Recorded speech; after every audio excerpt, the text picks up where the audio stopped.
Welcome to the Oncology Working Group demo. Today we'll be going through the chemotherapy ordering workflow, the chemotherapy appointment scheduling process, rescheduling chemotherapy from a power plan, and the chemotherapy appointment rescheduling process. Currently I'm logged in as an oncologist on my workflow view where I can see my patient information.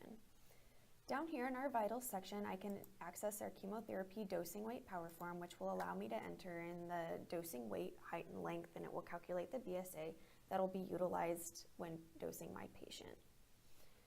In the future state, down in this historical measurements section here, this will pull in a table that will display the last 5 documented height, weight, and BSA on your patient so you can select the most accurate information. After populating the dosing weight that you want to utilize for your patient, you can sign your form and that will update the patient's chart.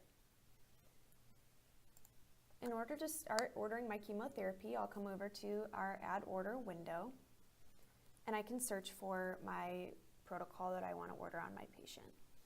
This will pull up a couple different options, the first one being this yellow icon here, and that will be your individual cycle of treatment or power plan.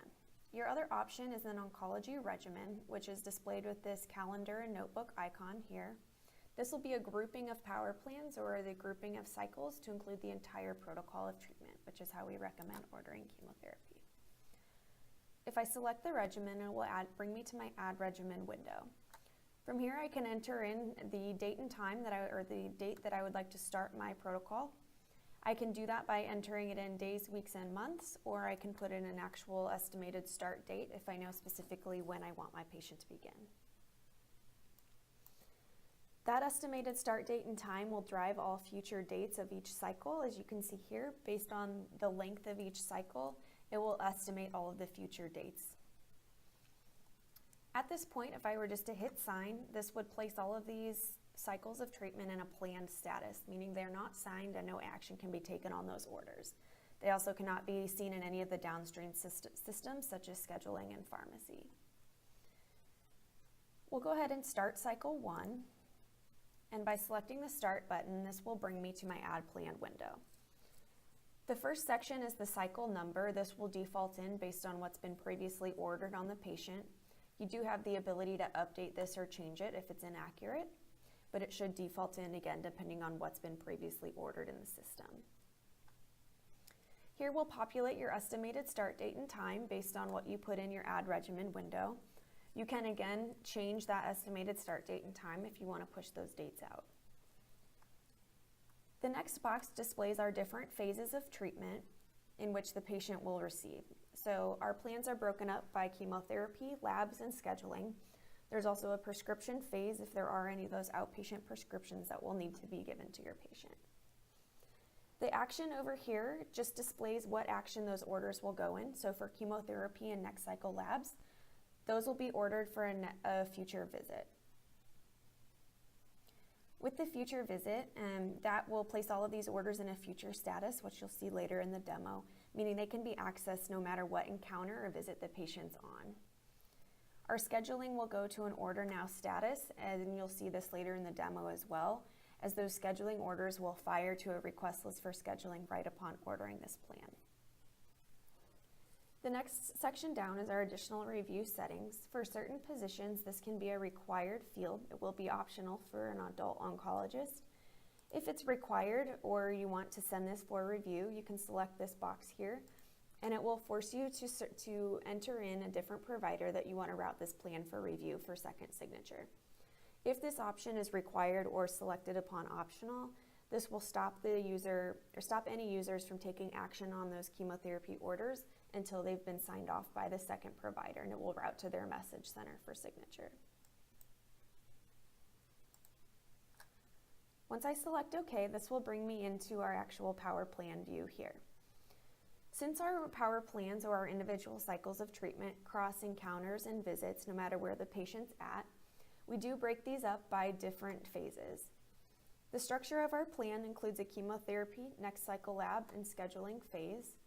This allows for the labs to be accessed, activated, and resulted prior to taking action on your chemotherapy orders.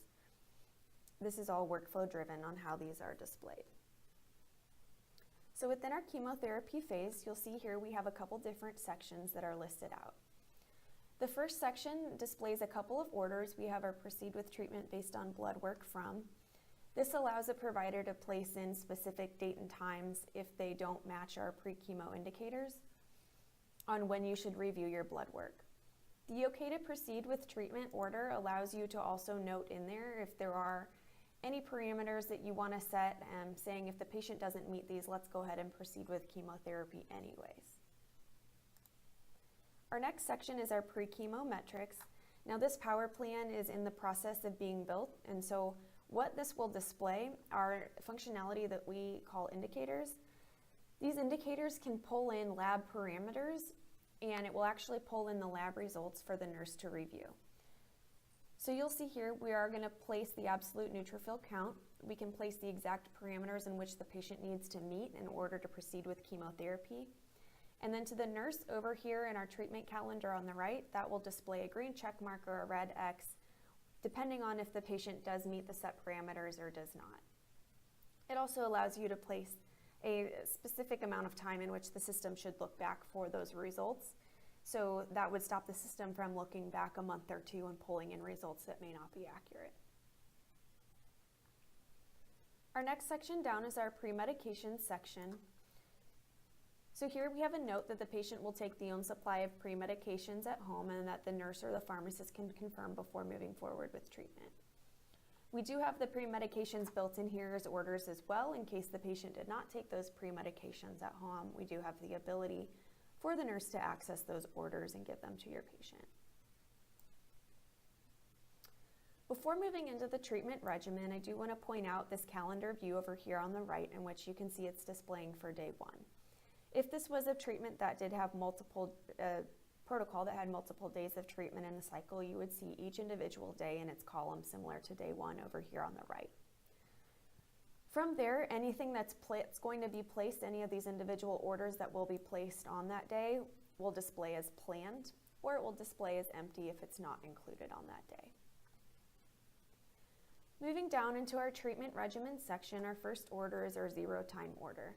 This is a dummy order that doesn't go anywhere. It doesn't require documentation or a task. It's just utilized as an anchor order so we can offset our medications appropriately from there. This is great functionality from a nursing standpoint as it does allow us to time all of our medications together so the tasks will flow to the MAR appropriately in sequential order. It also allows us to link all of the orders together, so if you reschedule one, you can reschedule all of them at the same time. So you'll see that's set for our 0 hour. And then I do want to point out for each medication does have an offset. So down here, your leucovorin, we have starting 90 minutes after that 0 hour, or 90 minutes after the irinotecan. From there, the bevacizumab is then offset for 100 minutes and so forth. Each weight-based medication that's included in the treatment regimen will have this little pill and calculator icon, meaning you do need to address the calculations for that patient. By selecting that icon, it will bring me into my dosage calculator, which based on your target dose, 180 milligrams per meter squared, it will automatically calculate the final dose for you. If I want to do any dose adjustments, maybe there was a prior toxicity on this patient and I want to do a dose reduction of 10%, I can utilize these arrows here to reduce the final dose to 90% and it will recalculate for me. Line item number 6 here does have some rounding rules in there. We have the ability to default these rounding rules in based on pharmacy's preference. Right now it's set to no rounding, so it won't round, but you do have the ability to either change that or, like I said, we can default in. And you can change the final dose that way as well. If you do a dose adjustment, so the 10% that I did just reduce, it will require an adjust reason here. So you can select the drop down and choose your adjust reason, or you can free text in here as well. Moving down, this dose calculator will automatically pull in the last documented height and dosing weight on your patient. So you can see here this is pulling from that power form that I documented on with the height of 185 centimeters and a weight of 80 kilograms. That does automatically calculate the body surface area used. If I double check my calculations, everything looks okay, I can go ahead and apply my dose. Since I did a dose reduction on that irinotecan, it does display with the 10% reduction in prior toxicity the adjustment reason in a nice red text for all users to see. That dose calculator will need to be addressed for every weight-based medication.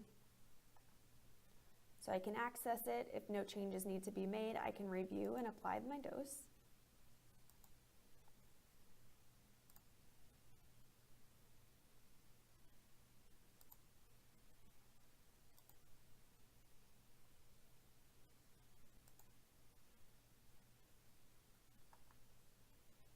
If you don't address the dose calculator for each of these, it will force you to do it upon signing your plan. At the bottom here, we have our scheduling orders. So this will link with the estimated start date and time of which you put in for your patient. And you can see here that there's a missing required detail. The missing detail here is the scheduling priority. So if it's cycle 1, you can put in that it's an either urgent, routine, or if there are some special instructions, if it doesn't fall within that, you can select those and enter it into the special instructions here. Per protocol, it will also default in the appropriate chair time and nurse time that the patient should be scheduled for. Upon signing this plan, this will automatically route to our scheduling queue to be scheduled for your patient. Our next phase down is our next cycle labs. So this will display the next cycle labs, and you can see these are offset to be day 1 of the next future cycle. So that way they can be accessed and activated prior to ordering cycle 2 of chemotherapy. From here, I can add in any orders, or I can exclude any orders that I don't want to see for that I don't want to order for my patient. If anything's missing here, I can also select add to phase. I can add an order, and there I can search for the appropriate order to add for my patient. If there was an order to place, I would select the day of treatment I want to place it on, and then move forward with filling out the details. If I filled out all of my chemotherapy and my lab and my scheduling orders at this point, I can go ahead and select orders for signature. This will give me the opportunity to apply a diagnosis for which I'm ordering.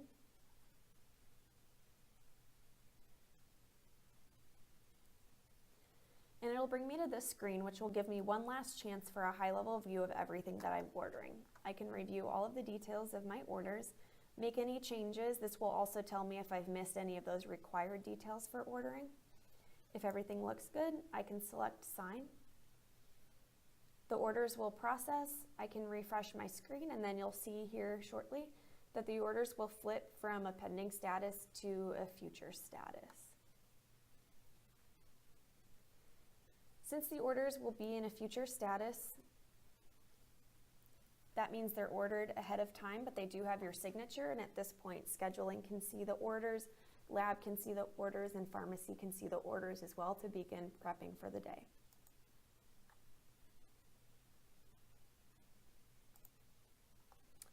You can now see that all of these orders are in a future status.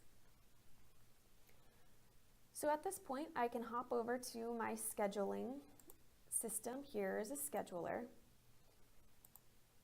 And if I jump into my request list, I can search by inquiry. I can search my request list by location, see all future requests that are coming in, and select the appropriate location that I'm looking for. So in this case, it'll be the Lionsgate Chemo. And this will bring me to my list of all patients that need to be scheduled for treatment for the day. If I scroll all the way to the bottom, you can see my infusion chemotherapy visit from today did come over.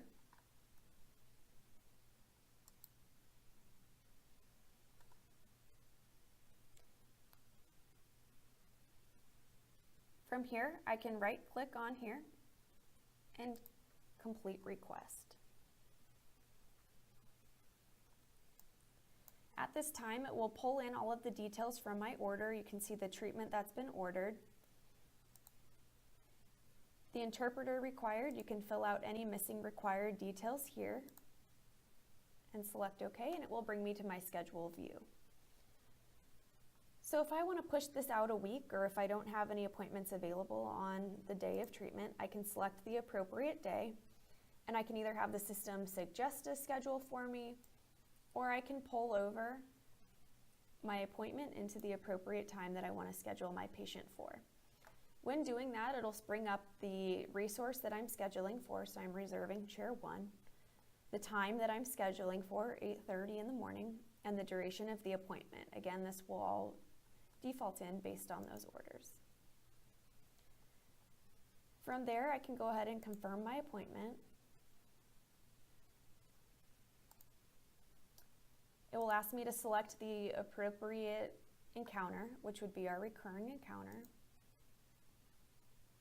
And once I select OK, that appointment will be scheduled. To review the schedules, I can come over to my appointment book. I can select and I can search for my LGH Chemo Medical Oncology book. I can pull up the appropriate book that includes my chairs and select the date that I'm looking for, and you can see that this appointment was confirmed. So this does have nice integration with our chemotherapy orders. If I hop back over to my patient, you can see here that this does display with the new date and time in which I scheduled for, which is July 24th. At this point, if it is July 24th, the patient comes in and they are not able to receive treatment for this day, or if they're running behind or they're not able to make it in, you can reschedule the treatment and that will send a request back to scheduling. So from here, we can select this Actions dropdown and select Change Start Date and Time.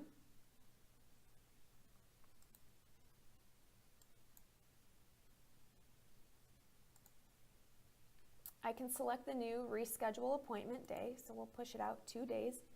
And then I have the option to request a new appointment. This again integrates with scheduling and will send a new request over. I can fill in my reschedule reason per patient request. Select OK and sign my orders.